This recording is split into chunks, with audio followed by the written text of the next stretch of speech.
So this is your main control screen, which tells you your level of your wastewater, freshwater and battery levels, and how much solar is charging your batteries. Down here you've got your main lights, your night lights and your water pump. Your inverter on for 230 volts to work the microwave and the fridge.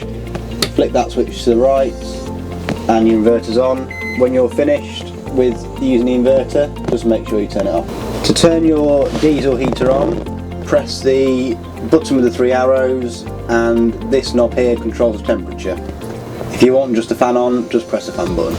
And to turn your hot water on for washing your hands at the sinks, just turn that button on. The hot water will warm up while your vehicle is driving, and then to keep it topped up throughout the day, turn your inverter on and keep this one on and turn it off when you're not using it.